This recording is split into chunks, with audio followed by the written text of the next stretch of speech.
Hello, hello, guys. We are live. I'll do a little at.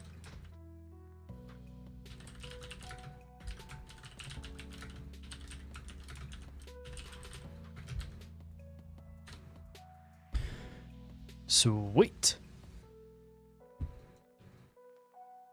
Okay. Hello, everybody.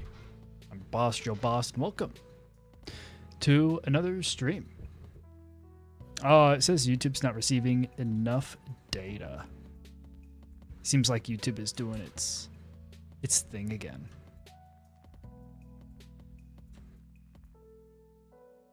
Let me check maybe if there's something going on with my computer.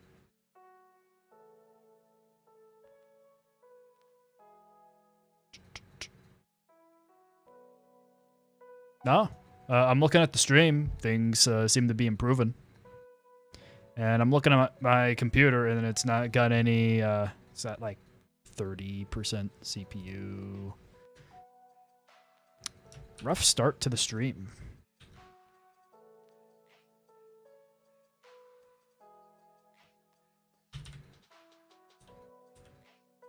Let's see if I just turned off something. Let's see if that makes it better. We good, guys? Let me know. Everything good on your end? Yeah, everything looks good now on the stream. Yeah, and it says we got excellent health on the stream, so rough start to the stream. Let's go ahead and check out this real quick. So, got something new set up here on the Discord. The Outlooks channel is now officially connected. And I don't know why it says download the weekly brief. Oh, yeah. There we go. This is JP Morgan's weekly brief. And this is actually publicly available stuff. This isn't like... Oh, look how the green screen makes me look all fuzzy. But this stuff isn't like behind a paywall. All this stuff is public. These are all publicly available URLs and publicly available outlooks. Same thing with this one. Same thing with this one. Look, both of these guys talking about Warsh. Yeah, and you can see them right here in the Discord.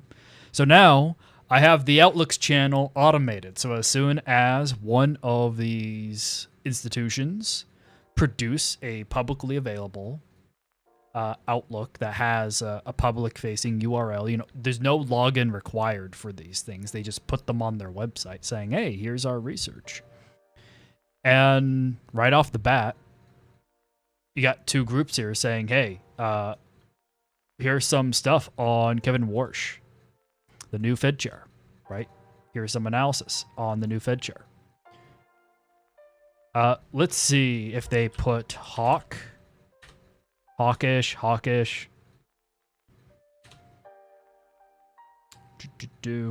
It remains small. All right.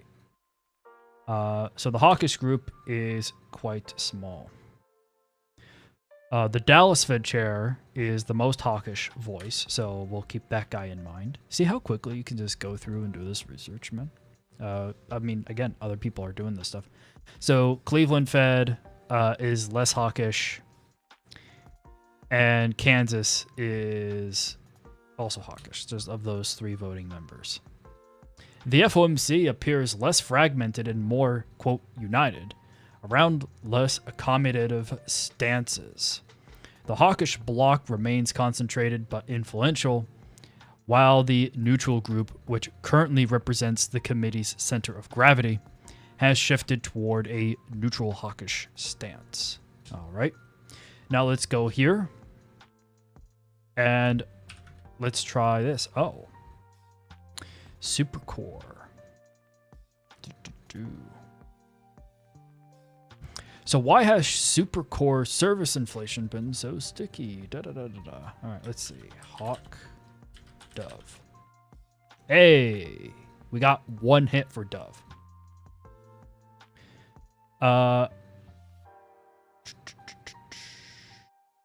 We would need to see some upward drift in the jobless rate as well. A deceleration in the growth rate in AI capital spending. Until those signs of slowing emerge, sticky supercore inflation will be a sticky problem for Fed doves. So they're not super hawkish here, but they are explicitly not being dovish, is the analysis from both of these reports. See how real quick you can get some good information. And then this is the weekly brief from JP Morgan as they go over a handful of equity related things. Yeah, it's just this right here. Hey, look at that. They're also talking about Kevin Warsh in here. Warsh argues that the Fed quantitative easing policy has historically helped asset owners more than ordinary Americans. The problem is that the financial system now depends on abundant reserves. Banks must hold large liquidity buffers, and treasury issuance means private markets may struggle to absorb new bonds the Fed sheds. That's not so good. Unwinding it all without triggering a 2019 style liquidity squeeze or pressure on longer dated bonds would likely require years of patience. Alrighty. So right off the bat, some good stuff. I'm seeing like some skipping action in the live stream.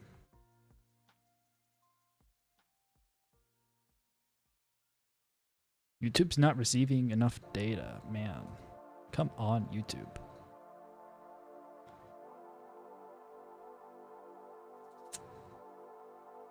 Let's see here.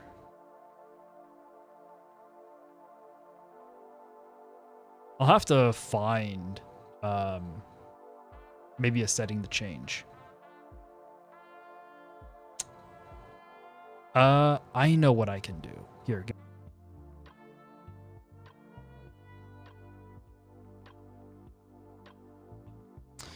Okay. We should be back.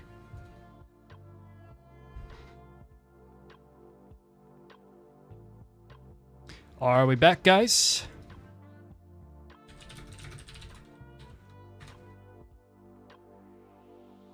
I went ahead and I changed the resolution of the stream, brought it down a little bit. As like the brute force fix. Yeah. And now I'm seeing that there's no problems on the video. Yeah. Okay, so I'll have to figure out what's going on then on that front.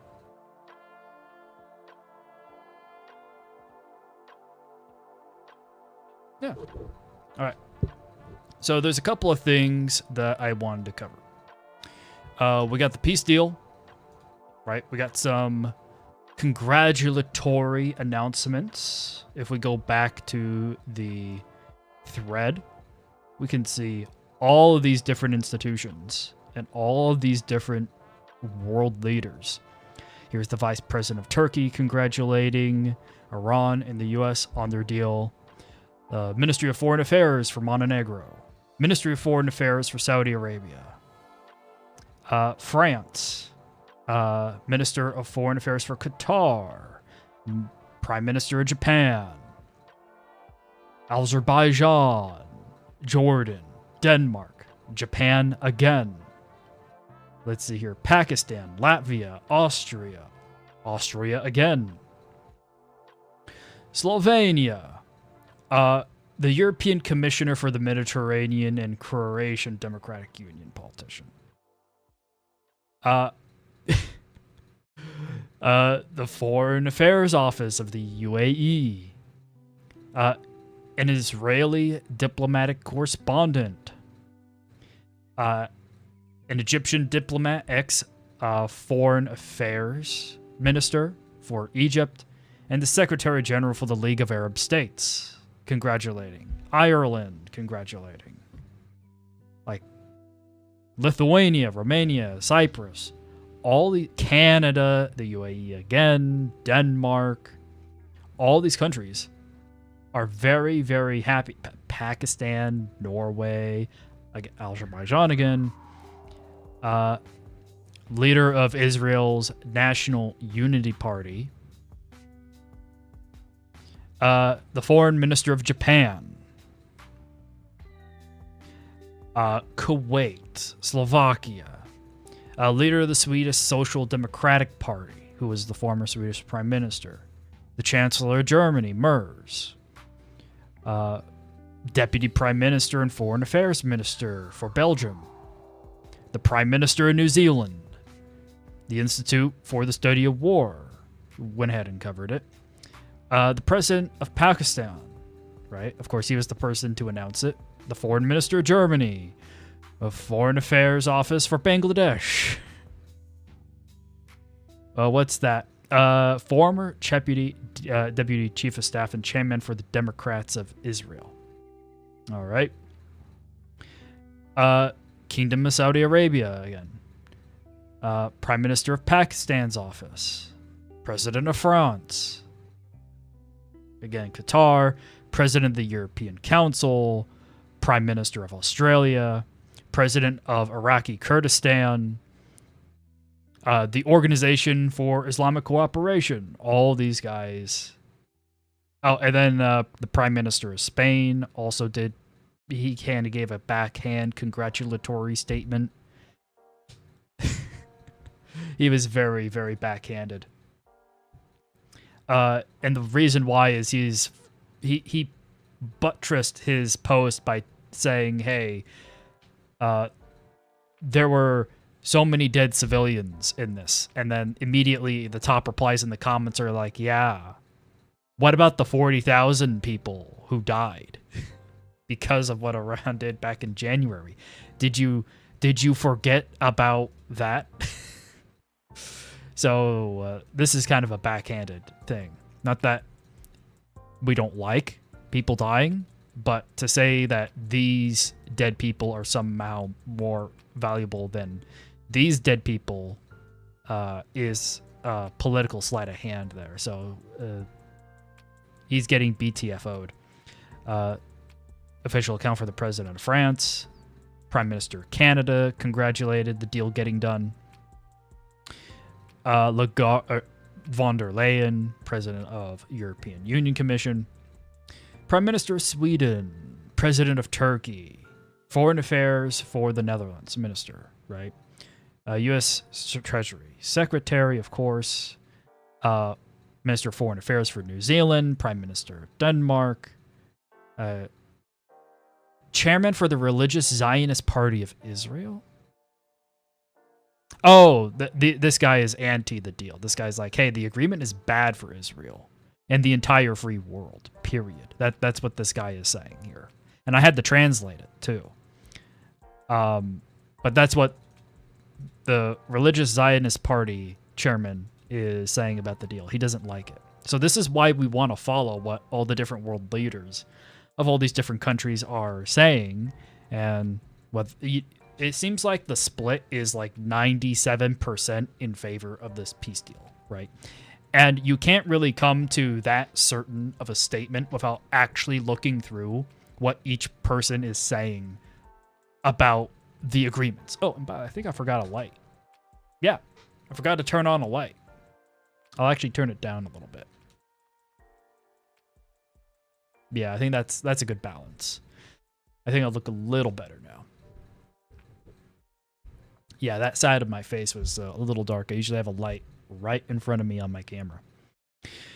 Let's keep going down the list. Prime Minister of the Republic of Armenia congratulated the deal getting done. UK Foreign Secretary and Labour MP. Federal Chancellor for the Federal Republic of Germany. This is Merz again, right? Some of these got double posted. Foreign Affairs Representative and Vice President of the European Commission congratulated it. Secretary General for the United Nations. President of Finland. And then this is Takaishi's statement on it. She was very happy about that. So that's the Prime Minister of Japan. Prime Minister of the United Kingdom. And then this is, world leaders congratulating the peace deal. Maloney congratulated the deal. Prime Minister of Italy, Prime Minister of India welcomed the deal. And then, yeah, that's the whole shebang. Dude, that's a lot of people who are very, very, very happy. So I just got the receipts, right? So these are a lot of people who are very, very happy. So we have some news that came out just very, very recently. The full details of the Memorandum of Understanding have not been totally released. But they are going to be released. It was just announced in like the last half hour here that they will come out in the next day or two before the Friday meeting. U.S. and Iran are going to have their talks. MOU contains possible $300 billion for rebuilding Iran. And from what I understand, a lot of that $300 billion is going to be coming from funds that have been frozen overseas that Iran owns in these other countries.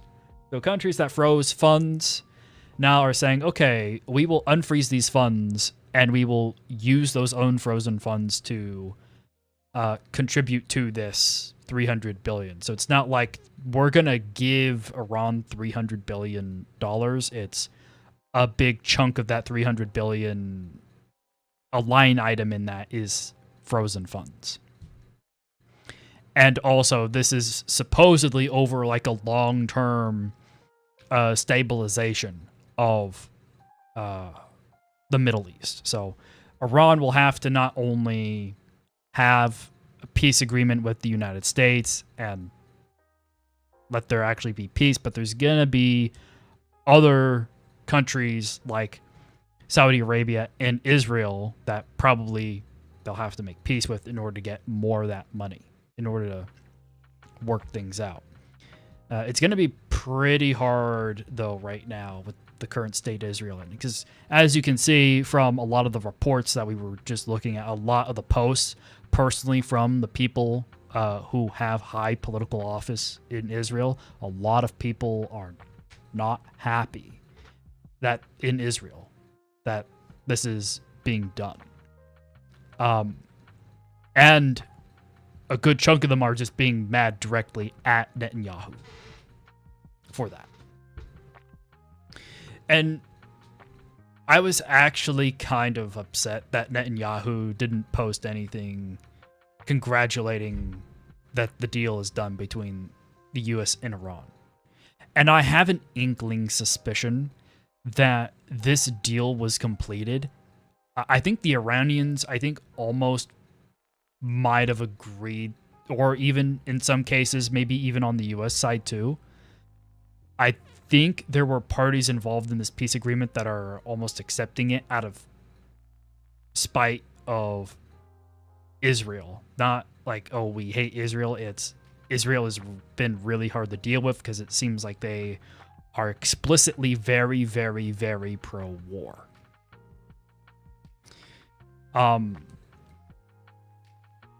Yeah. So I'll leave it at that because that's a lot of speculation. And until we have some more information later down the road,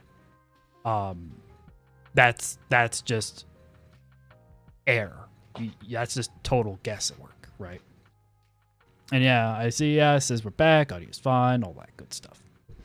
Hopefully the resolution is also fine, because that's what I did to kind of fix that.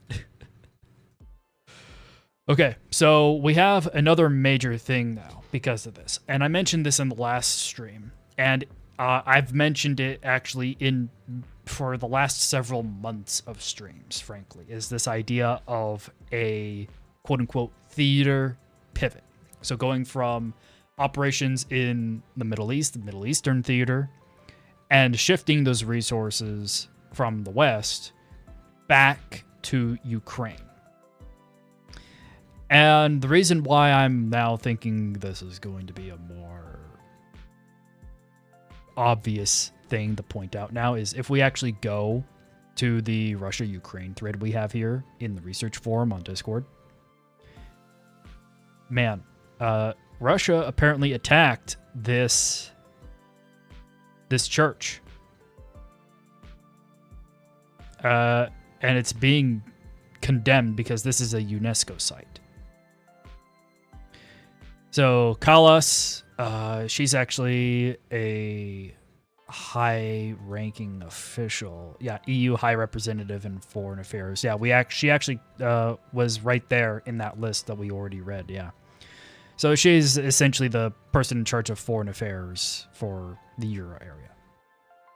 In the European Union, that is. So here, she's condemning the attacks. And then you have the president of the Czech Republic condemning the attacks. Trump and Zelensky are reportedly holding phone calls discussing the end of the war and agreed to meet at the G7 meeting. And that's what we'll be talking about next, too. Let's see here. I believe... Who is this guy?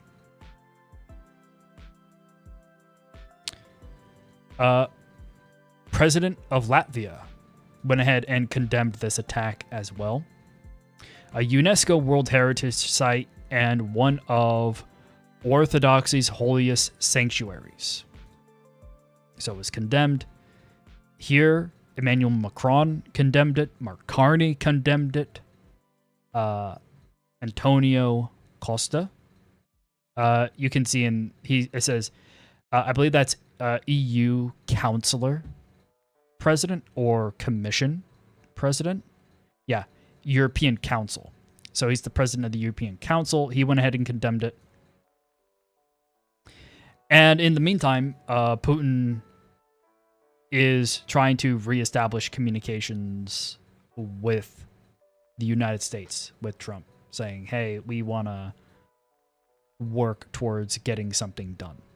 This is from the official Ministry of Foreign Affairs account for Russia on X, posting this quote: I am confident that through joint efforts, we could bring U.S. and Russian relations to a new level and do a great deal to uphold global stability and security. That's what Putin is saying and writing to Trump. And then von der Leyen also condemning the attacks on the site, on the UNESCO site. Reuters is reporting on it. Lavra is what it's called. Or where it's located, rather. Let's see here. Hungary condemns it. Let's see here. And Zelensky is meeting at the G7 meeting. He said Putin was invited and he's not going. If I was Putin, I wouldn't feel good going to the G7 meeting either. I don't think it's a smart time to be going, especially when you're at war with one of the countries, right? Yeah. So, speaking of now, the G7. So now there's this... the reason why I think this attack is going to help push that quote-unquote theater pivot narrative is that now that we're in the process of de-escalating the war, the conflict with Iran in the United States and Israel and the Middle Eastern countries themselves as well, against Iran, that is.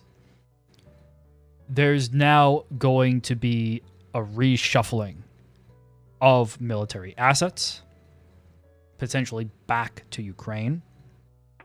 And by announcing all these public condemnations on this attack, it's going to be brought up during the G7 meeting to the United States, hey, you should now, instead of sending all of your troops back home to the United States from Iran, you should reposition those troops into the Mediterranean and nearby the Black Sea and start assisting Ukraine more directly with the military as a backbone and see what you can do to get a deal done, you know, Mr. President Trump.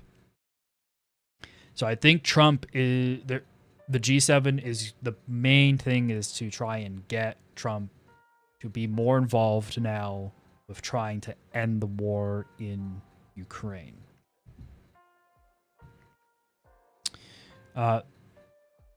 The deal's not done yet, right? The peace agreement's not done yet. We still have to wait till this Friday where the Iranians and I believe J.D. Vance are going to meet in Geneva, Switzerland. Real quick, let's go to the general chat here. And there's a post I made. Some topics I expect to be discussed at the G7 meeting. So now we'll just pivot directly into the G7. U.S. pulling troops out of NATO stations. So we have a research thread here for NATO, and these are some highlights from a Bloomberg article. During the last few weeks in meetings at NATO's political and military headquarters, the U.S. has laid out deep reductions in its contribution to the NATO force model. That model determines what U.S. hardware and personnel outside Europe would be sent in case of need. These include a 30% reduction of strategic bombers, which European nations do not possess, alongside reductions ranging from 75% to 100% of reconnaissance and attack drones, and about 50% of naval vessels, according to a senior Western military officer. A third of fighter jets will also be slashed, the official added, confirming to earlier New York Times reporting. A precise timeline for the reductions was not announced, but the expectation is that they could occur soon, the people said.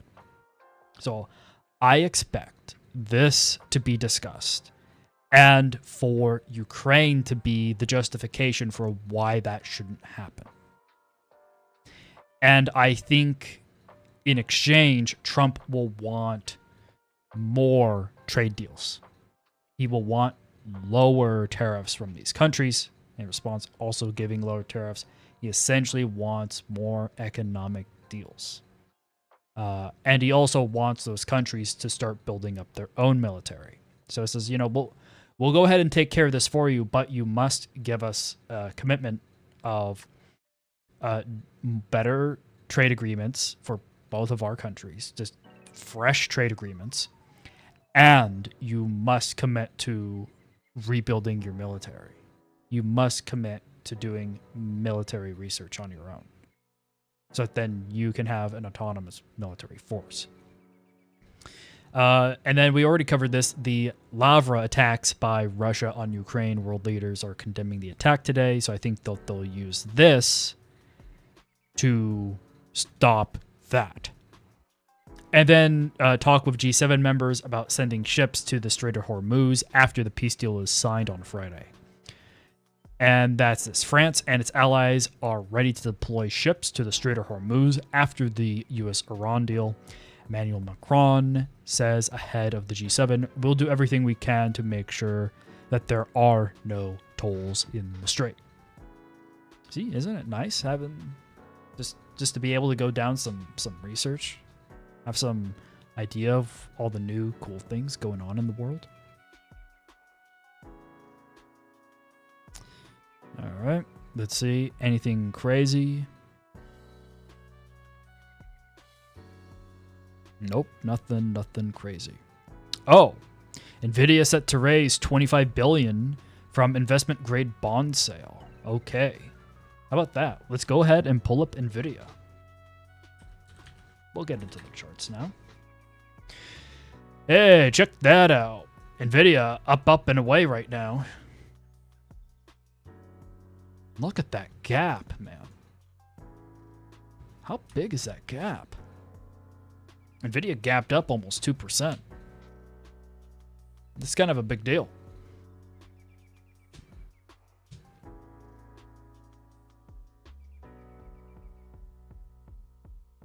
Yeah, Nvidia's doing just fine. I wouldn't be surprised if that's the low for the month. A lot of assets are doing well. Let's go ahead and look at global equities. So Japan is doing really well. You can clearly see Japan is bouncing back higher after the news of the peace deal. And then I believe this is... What country is this?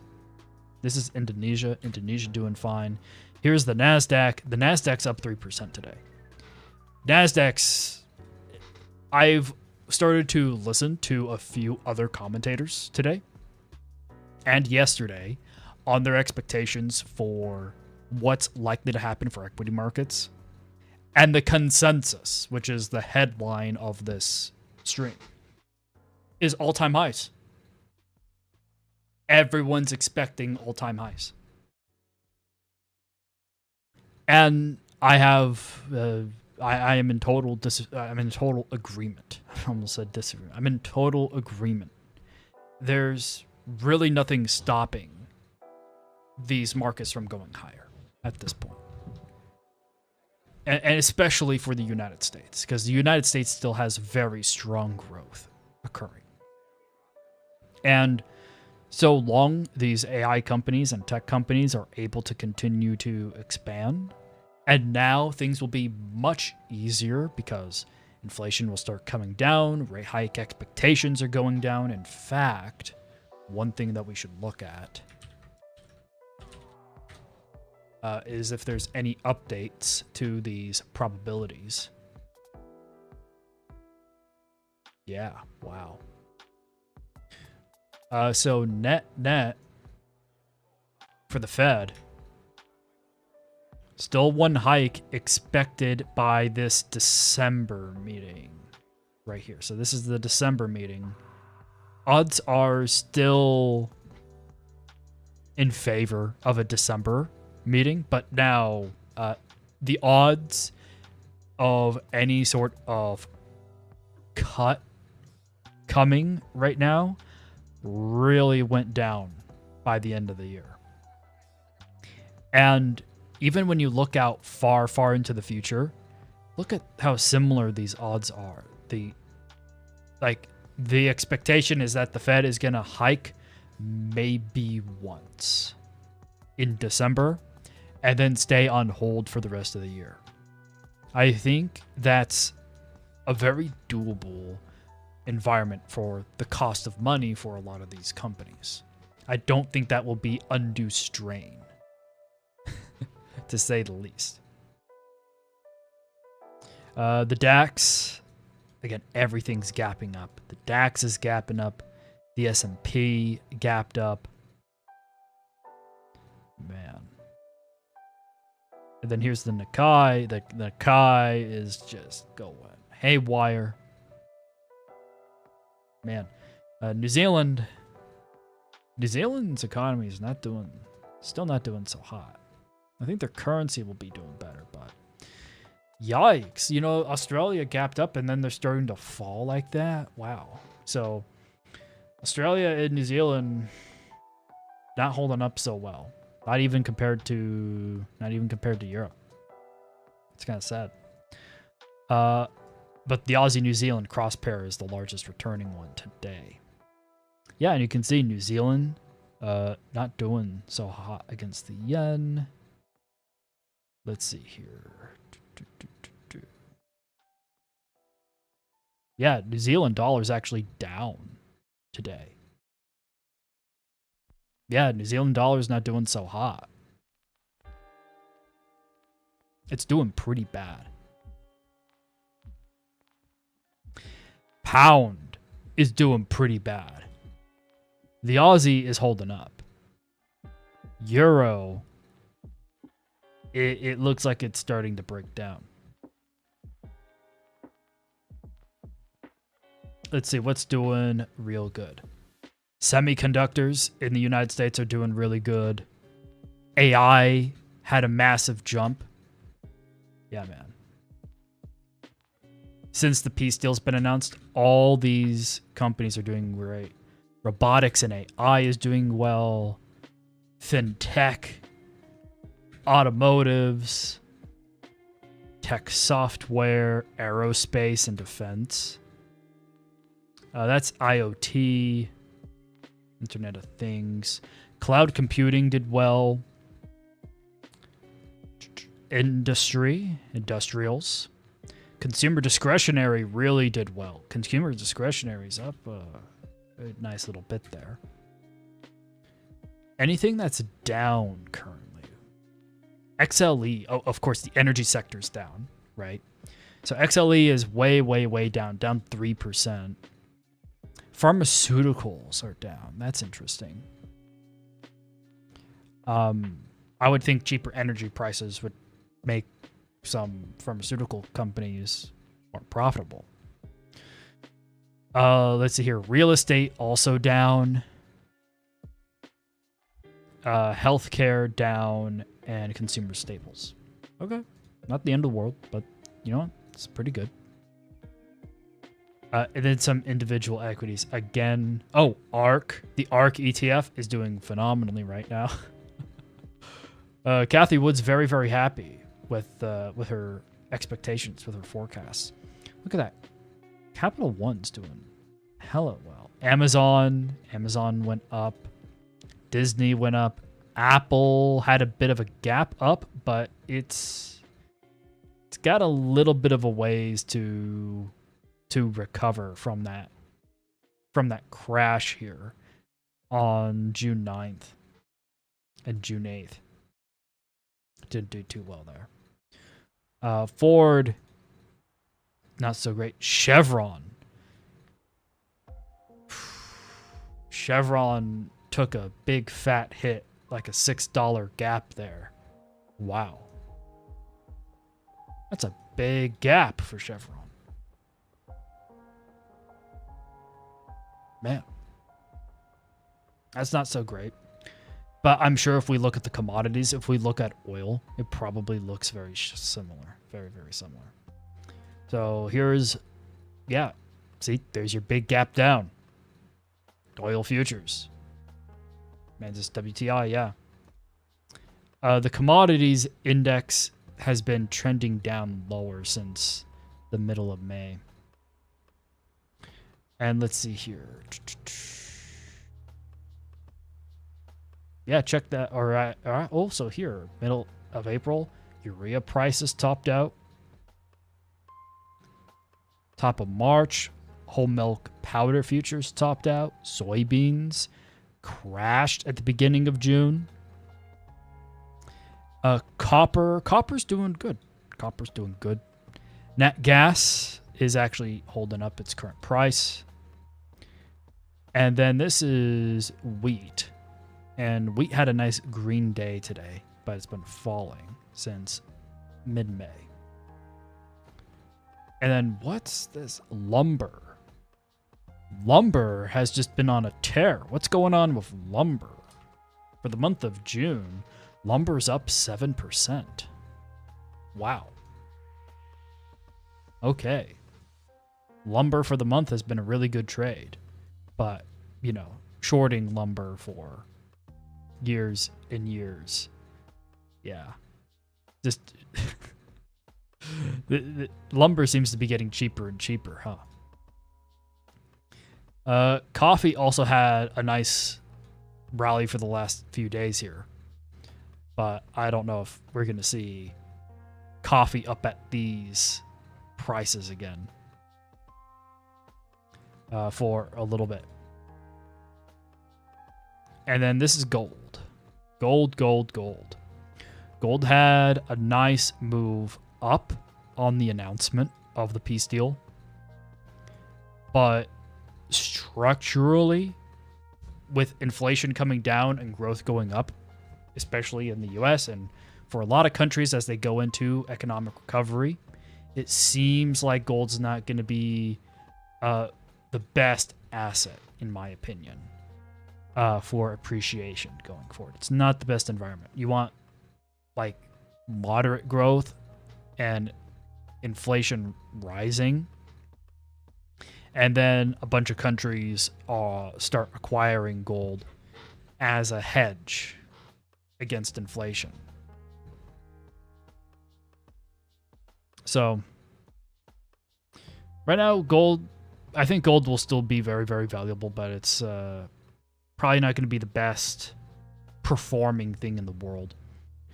And I think Bitcoin is also going to be in that ballpark. I think, yeah, see, Bitcoin's doing really, really well today.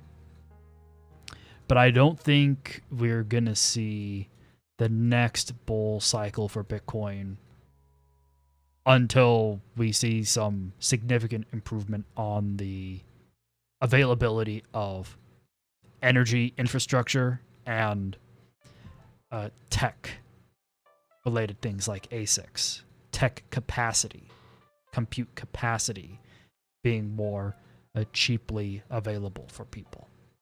And that's likely going to come a bit later. I think the estimate was like 2028 for that.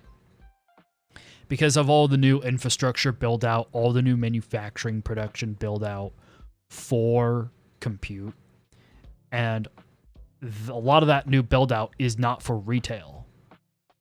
But you know that some of that will end up in retail and hopefully bring prices down for retail. Let's see here. I got a buddy here in the Discord who watches Sol. And Sol had a nice bounce back up, but it's not been doing so hot. Especially here in 2026, late 2025. It hasn't been doing so hot. And I don't know if I don't think it's going to be altcoin season. I think this is just a generic risk on rally where the peace deal in Iran is a boat lifting all tides sort of situation. And after the peace deal is signed, about a week or two after that, every individual assets and every individual asset class and their own idiosyncratic economic variables are going to become more dominant playing forward. And then, yeah, everything's doing A-okay here. Everything's up. Yeah, everything's up. Wow, look at that. XRP's up like 8% today. Holy smokes. And then, Strategy Master is up almost 7. More than Coinbase, huh? But wow. What a move on XRP. Wow. That's kind of nutty. I do want to check out DXY. So the dollar index is weakening. We did gap lower. It does look like it's recovering a tad, right? It's going up like this. Euro dollar is going to probably be the inverse of this, right? Yeah, you can see we moved up. And now we're moving back down here. Over the next few days, going into the trade agreement, I would still expect dollar to continue to weaken from here. There are some things to be aware of when it comes down to a lot of the economic implications of the peace deal actually getting signed. I see a lot of people getting ahead of expectations. So, for example, when we talk about ships passing through the Strait of Hormuz again to bring more oil supply back online, there are two things to be aware of. A lot of ships, one of the reasons why the French and the UK are sending ships to the Strait of Hormuz with the United States after the peace deal is signed is they are going to clear mines laid by the IRGC. And so a lot of ships will not be able to transit. Not as many ships are going to be able to transit safely through the Strait of Hormuz until that's taken care of. And that could be done, that process could start as soon as next week, but it's probably going to take throughout the month of July. And then, more ships will be coming from and to in and out of the Strait of Hormuz. The other thing to be aware of is there still is a lot of significant damage that was done during the war to other Arab states, to other Gulf states. A lot of industry and huge infrastructure projects have been seriously damaged. It's a lot. It's a lot of work to get some of that stuff back online. So when we have another, I saw the timeline for some of these things. Some of these things, it's 6 months to fix. Some of these things, it's 2 years to fix. It's not so straightforward or exactly linear, the rebuilding of a lot of this infrastructure for these Arab Gulf states for oil and gas. Especially for Qatar. They got hit pretty hard. They have a lot of LNG that's offline, and that's probably going to stay offline for a while. Qatar got hit pretty hard.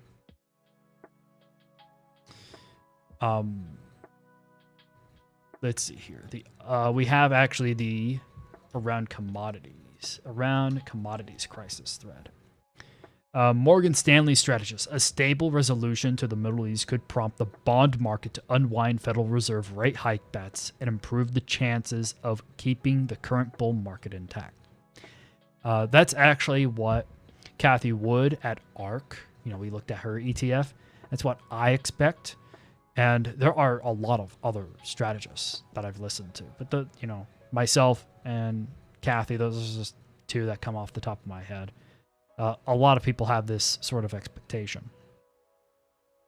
A team led by Mike Wilson writes, and Mike Wilson works at Morgan Stanley, and it writes it expects, quote, some more choppiness in the coming weeks, but reiterates conviction that U.S. stocks can continue to push higher.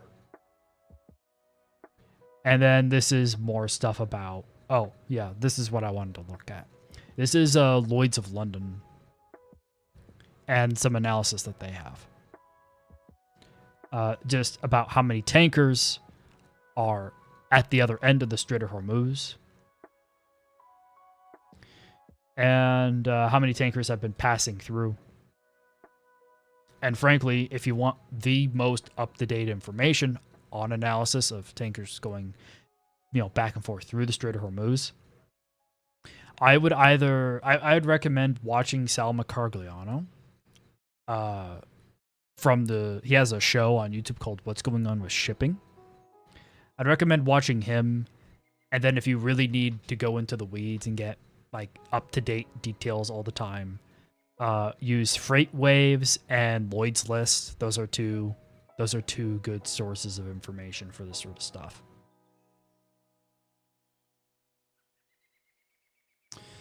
Okay. What else is there? I think I pretty much covered everything I wanted to. We covered the peace deal. We covered the G7. We covered the theater pivot. We covered the attacks in Lavra.